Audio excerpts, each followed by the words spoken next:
Miss Hickory by Carolyn Sherwin Bailey, a Newbery Medal winning book, 1946, 47, something like that. Diane and I are working on a project where we are reading through skinny little books that are 120 pages or less, preferably 100 pages or less, that are for our early readers. And we're previewing those, reviewing those, and working on a project related to those. So Miss Hickory came up in the queue today, and I'm not a fan. So I know it's a Newbery, and it's a Newbery medal, not even an honor, it's a medal. And I just wanted to make sure that you knew a little bit about Miss Hickory. It should be a very sweet story. It's a story of a little doll who's been made out of hickory tree limbs and a hickory nut for her head and face.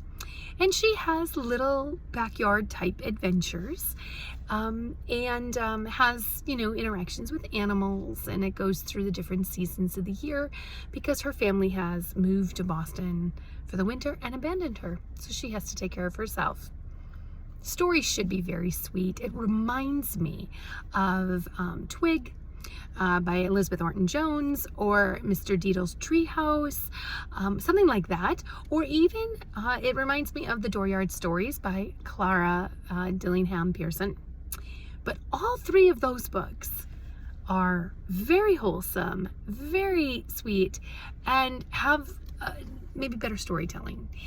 This one has, each chapter is a collection of stories, and it is, some of the stories are really charming and fun, but a few of the chapters are really strange.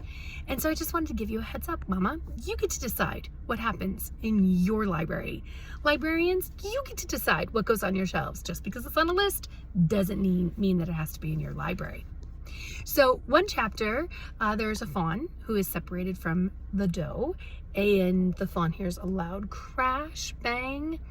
Fawn goes looking for the doe and, of course, sees a trail of blood and realizes that the hunter got his mom.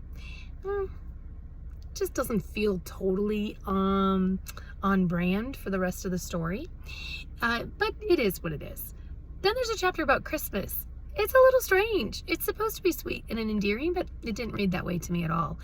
All the animals come down the mountain. Giraffes, lions, bears, tigers, all the things that these things wouldn't live together. But anyway, they all come down the mountain together, and they go into the barn where every year a different animal has the star, whatever that is. It looks like the animals are worshiping and adoring an animal, but we're not sure. So it's kind of the Christmas story, but not, and it's confusing. And finally, my other concern is that in the springtime, Miss Hickory is visiting a Congress of Crows, and one of them she refers to as a gangster who really ought to just be shot. Also, just not on brand for a 100 or 120 page book for earliest readers. So I don't really love this one. It's progressive in weird ways, and just doesn't feel like the sweet kind of book I would expect given the setting and the characters. It just doesn't feel consistent in that way. So there you are. Miss Hickory, Newbery Medal winner. Just another reason to be careful when shopping the Newbery list. Happy reading, friends.